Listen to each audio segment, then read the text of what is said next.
ஒரு டீச்சர் நம்ம கிளாஸ் ரூமில் உட்காந்து நமக்கு படித்து கொடுத்துக்கிட்டு இருக்காங்க அப்படின்னு வைங்க. ஸோ அவங்களுடைய டேபிள் வந்து பொதுவாக சென்டரில் தான் இருக்கும். ஆனால் அவங்க படித்து கொடுத்துக்கிட்டு இருக்கும் பொழுது அவங்களுடைய கவனம் வந்து அதிகமாக இடது பக்கமாக தான் இருக்கும், லெஃப்ட் சைடாக தான் இருக்கும் அப்படின்னு சொல்லுவாங்க.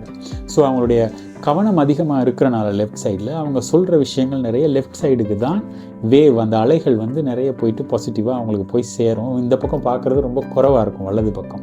ஸோ பொதுவாக நீங்கள் ஒரு ஸ்டேஜில் கூட நீங்கள் ஒரு செட்டப்பை செஞ்சீங்களா இருந்தால், ஒரு பேசுகிறவங்களுடைய மேடை ரைட், இல்லாட்டி அந்த போடியம் அப்படின்னு சொல்லுவோம்ல, அதை நாங்கள் எங்கே வைக்கணும் அப்படின்னா இடது பக்கம் அதிகமாக பார்க்குறதா இருந்தால் நம்ம நடுவில் வச்சா கூட அதிகமாக இடது பக்கம் பார்த்துப்பட்டால் வலது பக்கம் உள்ளவங்களை வந்து மதிக்கலை அப்படிங்கிற ஒரு எண்ணம் ஒன்று வரும்.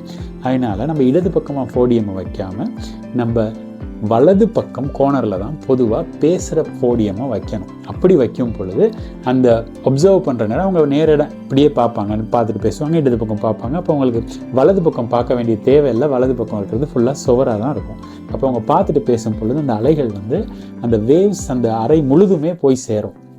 இதே ஞாபகத்தில் வச்சுக்கோங்க. இன்றைக்கி நான் நிறைய டிப்ஸோடு உங்களுக்கு நான் பேசியிருக்கிறேன். நாங்கள் பேசும் பொழுது எல்லோரும் அதை கிராப் பண்ணிக்கணும், அக்ரி ஆகணும், இல்லாட்டி நாங்கள் பேசுகிற விஷயங்கள் சக்ஸஸ் ஆகணும். ஏதோ ஒரு பிஸ்னஸ் மீட்டிங் இல்லாட்டி யாரையோ ஆர்டர் பண்ணி அதை நம்ம செய்ய வைக்கணும். அப்படியா இருந்தால் எந்த டேபிளை யூஸ் பண்ணணும், எங்கே உட்காரணும், ரைட், எந்த சேரை யூஸ் பண்ணணும் அப்படிங்கிறதுல ஒரு சில விஷயங்களை நான் உங்களுக்கு தந்திருக்கிறேன். தொடர்ந்து உங்களுக்கு நான் இந்த சப்போர்ட்டை தந்துக்கிட்டே இருப்பேன் நீங்கள் என்னோட இருந்தீங்கன்னா. ஓகே, பாய் பாய்.